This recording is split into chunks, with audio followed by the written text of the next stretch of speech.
Everyone, good morning standard third. हमने last session में जो आपका ये 5th चैप्टर है बहादुर बीतो, उसका क्वेश्चन आंसर और जो दूसरी एक्सरसाइज थी उसके बारे में पढ़ा था। आज एक्सरसाइज जो छूट चुकी है उसके बारे में पढ़ेंगे। यहाँ से हमें ये एक्सरसाइज कंटिन्यू करनी है।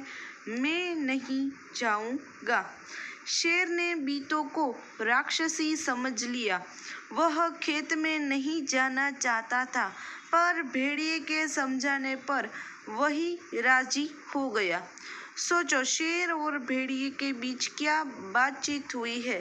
तो यह डायलॉग है, डायलॉग हम कहते हैं इसको, वो हमें कंप्लीट करना है। इस कहानी की एक जो इवेंट है वो हमें पता है कि जो शेर है वो बीतो को राक्षसी समझ बैठा था और वो फिर से खेत में नहीं जाना चाहता था। भेड़िए ने उसको बहुत समझाया कि चलो कुछ नहीं होगा, और वो शेर है वो फिर इस भेड़िए की बात में आ जाता है और खेत पर चलता है। तो उसी दौरान जो कम्युनिकेशन हुआ है शेर और भेड़िए के बीच वो हमें लिखना है।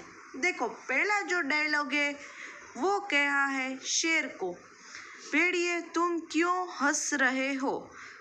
देखो, भेड़िया कहता है महाराज वो तो एक औरत थी। तो यहाँ हम लिखेंगे महाराज वो तो एक औरत थी। फिर है शेर, नहीं नहीं वह सचमुच राक्षसी थी। फिर देखो ये भेड़िया क्या कहता है, मैंने अपनी आँखों से देखा है महाराज, वह तो बीतो नामक एक औरत थी जिसे आपने राक्षसी समझ लिया। फिर शेर क्या कहेगा, तुम सच कह रहे हो। फिर देखो ये भेड़िया क्या कहेगा, भेड़िया हाँ महाराज मैं ठीक कह रहा हूँ, आप मेरे साथ चले। लास्ट डायलॉग है वो शेर कहेगा, ठीक है लेकिन तुम अपनी पूंछ मेरी पूंछ से बांध लो। तो ये था उस घटना की जो बातचीत थी वो हमें कंप्लीट करनी थी। तो ये एक्सरसाइज यहाँ कंप्लीट होती है। नेक्स्ट एक्सरसाइज देखते हैं क्या है। बोलो तुम क्या सोचती हो।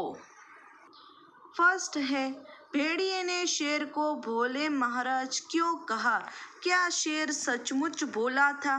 तो फर्स्ट क्वेश्चन है ये, भेड़िए ने शेर को भोले महाराज क्यों कहा होगा, क्या शेर सचमुच भोला था। तो इसका आंसर आएगा शेर ने किसान की पत्नी को राक्षसी समझ लिया था। फर्स्ट ऑफ ऑल इसलिए शेर भोला था क्योंकि बीतो थी वो राक्षसी नहीं थी। वह भूल गया कि एक मनुष्य की पत्नी राक्षसी कभी हो ही नहीं सकती। यदि वह राक्षसी होती तो सबसे पहले पति व बैल को ही खा जाती। इसलिए भेड़ ने शेर को भोले महाराज कहा।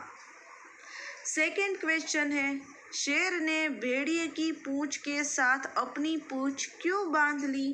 तो देखो इसका आंसर आएगा, शेर ने डर के कारण अपनी पूंछ भेड़िए की पूंछ के साथ बांध ली ताकि भेड़िया उसे छोड़कर भाग न जाए और ये राक्षसी उसे न खा जाए।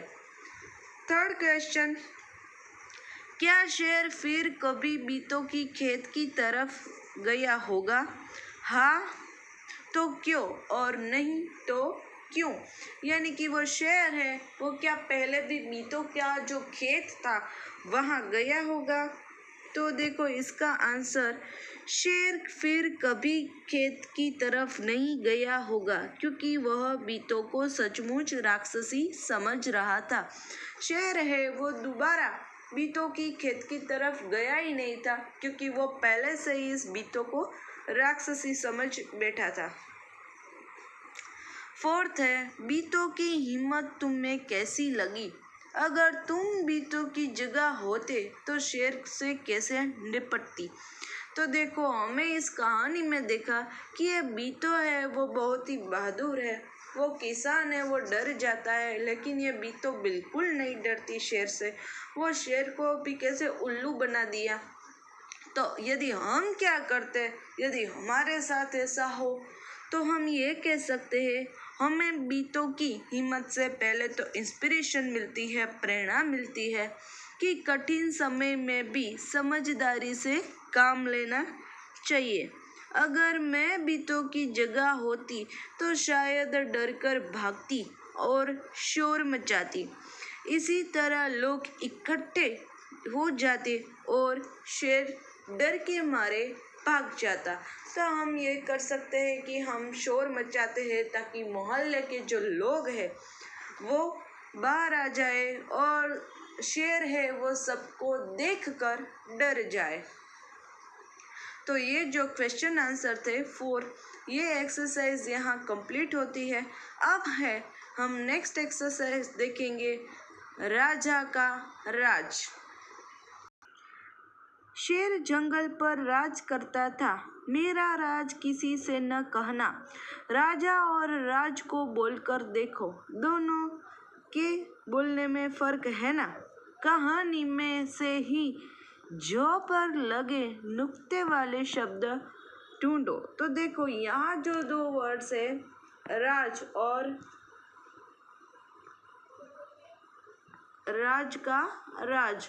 तो देखो यहाँ 2 वर्ड्स है, जो का उसमें है यूसेज है। तो हमें भी इस कहानी में जो वाले शब्द है, ये देखो जैसे ये राज वर्ड है, ऐसे ही हमें जो नुक्ते कहते हैं इसको, वो वर्ड्स हमें फाइंड करने हैं और यहाँ कहानी में से लिखने हैं।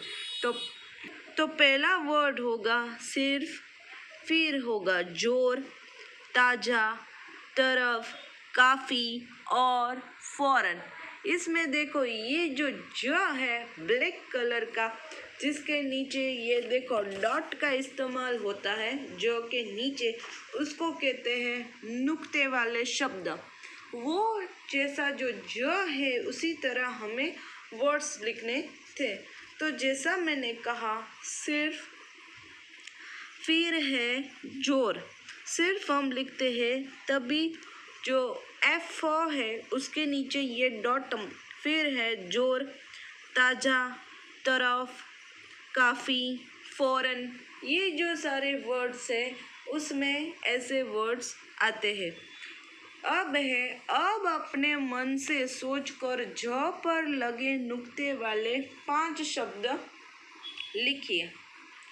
तो पहले हमें क्या करना था कि कहानी में से ढूंढकर ऐसे नुक्ते वाले शब्द लिखने थे। अब हमें अपनी तरह से अपने मन में जो वर्ड्स है, जैसे उसमें नुक्ते वाले शब्द हो, यानी कि जो की तरह ये जो राज लिखा है, ये राज सिर्फ उसी की तरह हो, वो हमें देखो ये राज सिर्फ उसी की तरह हमें ये वर्ड्स लिखना है।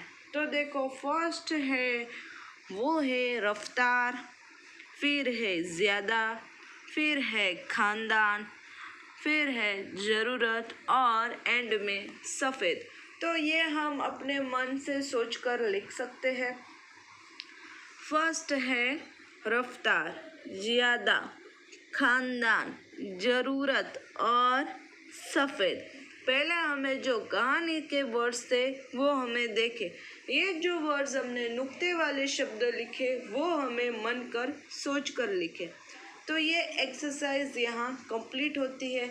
एक बात बता दूँ, अपने मन से सोचकर ये जो वर्ड्स हैं वो आप अपनी चॉइस के भी लिख सकते हो। यदि आपको दूसरा कोई वर्ड्स याद हो, मैंने जो बोला उसके अलावा आपको कोई वर्ड्स याद हो, तो आप वो भी लिख सकते हो। नेसेसिटी नहीं है कि मैंने जो बोला है वही लिखना है, ये मन से सोचकर है। यदि आपके पास नया वर्ड्स हो ऐसा जिसमें नुक्ते वाले शब्द का इस्तेमाल हो, तो आप अपनी तरह से लिख सकते हो।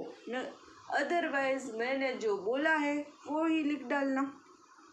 तो यहाँ हमारी ये एक्सरसाइज कंप्लीट होती है। तो आज के सेशंस के लिए सिर्फ इतना ही। नेक्स्ट सेशन में हमारे इस चैप्टर को और यहाँ से आगे की एक्सरसाइज है वो कंटिन्यू करेंगे। तब तक इस कहानी को पढ़ना और सवाल जवाब को भी। Till then, goodbye to all.